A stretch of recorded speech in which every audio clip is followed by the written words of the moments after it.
Ready? Play. It's a semi-final. The final match I'd like to speak to you about is Jasmine Paolini against Aryna Sabalenka. Paolini, are we a little surprised by her run here in Miami?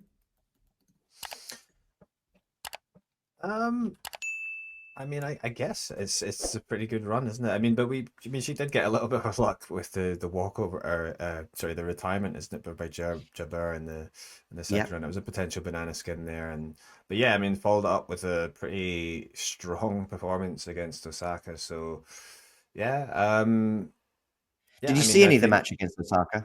not live. I saw But you saw some of the highlights. highlights and stuff because Paolini really took me and I think Naomi by surprise in some of the ways that she managed to attack and take the ball early. And Naomi was full of praise for Jasmine after. I think Naomi played pretty well.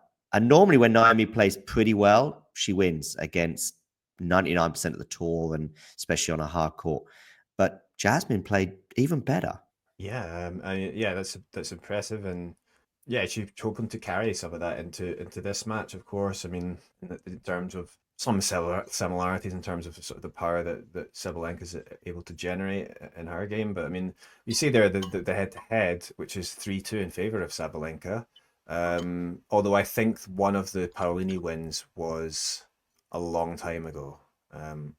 Yeah, let's have I a quick think. look at that. Um, It's a kind of surprising head-to-head because you'd think, yeah, so one of them was 2017 in Ilkley. But yeah, it's a bit of a surprisingly close head-to-head because I think Paolini should be an opponent that Sabalenka would enjoy playing. mhm. There's only been two since Sabalenka, won her first Grand Slam, which was obviously January 23. So there's only been two matches since then, and Sabalenka has won both of them.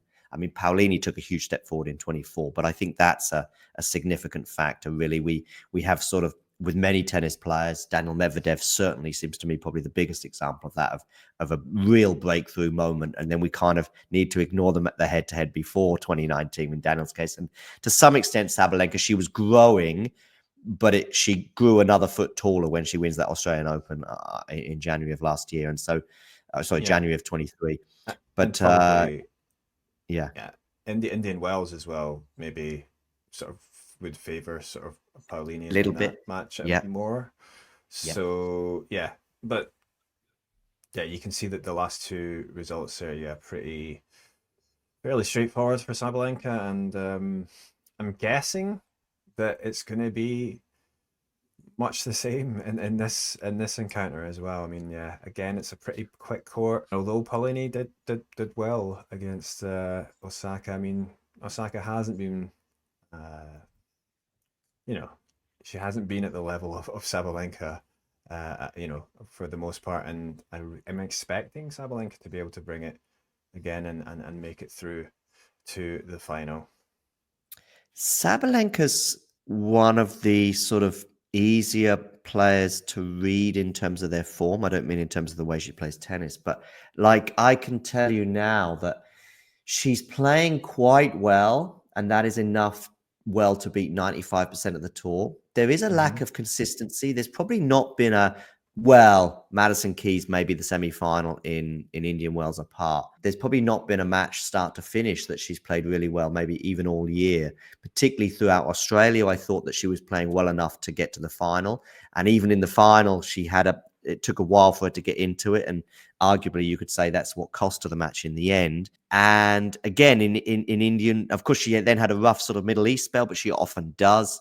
And I think it was a bit of a hangover from Australia. She kind of admitted that in a press conference where she sort of said that she was sort of lacking a bit of desire during that spell. But she was like, as soon as she arrived in North America, it's like, okay, here we go. And Sabalenka's, dialed in or tuned in at least. But Yeah. still, just some moments on the way to that final in Indian Wells, and with the exception of the Madison Keys match, maybe as well a slightly easier route. I also think her route here has not been too bad. Daniel Collins and Kim Wen-Zheng, she has amazing matchups against. So although might argue those are difficult opponents, actually for Aryna, they're not so bad. And they're Hmm. actually players a little further down the rankings that can cause her more problems. But I still think a 75, 80% Aryna should beat Jasmine Paolini, particularly in Miami. So, yeah, I think we're both basically, probably thinking of a Sabalenka straight sets win, right? Yeah, I would imagine like similar to those scores that you saw on the screen there. So she's probably going to be able to break and yeah, keep hold of those breaks. So maybe a break in each set. So something like that. Yeah, and yeah, it's hard to sort of go against her. I mean, I know that she had a couple of losses, like you said, in the Middle East, but I mean, for the most part, I mean, there's been no really surprising uh results there. I mean, yeah, obviously, yeah, just lost to Andreeva there, and she's been very consistent, so I'm expecting her to continue here. I still think she'll be okay, but the two final losses this year have been, you know, if she hadn't won big titles before, we would look at those differently, I think, because it's the fact that now we don't really are not so concerned. 2 3 years ago, different narrative with Aryna and big matches, particularly semi-finals at slams. But now she's changed that narrative by probably winning more big matches than she loses, and just being so good. Yeah, there have been brutal losses like the Coco Gauff US Open final, but you lose a Coco Gauff US Open final and you win the Australian Open either side, if you like, and 2 out of 3 ain't bad, if you like.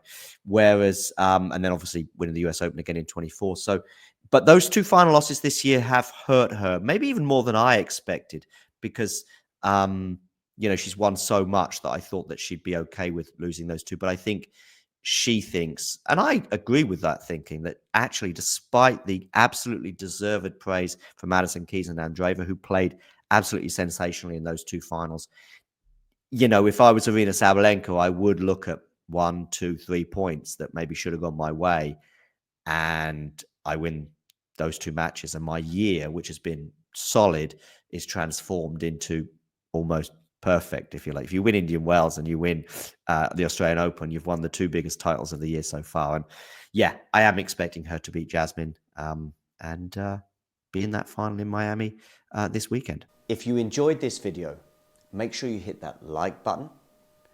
Don't forget to subscribe and click that notification bell so you don't miss out on all things tennis.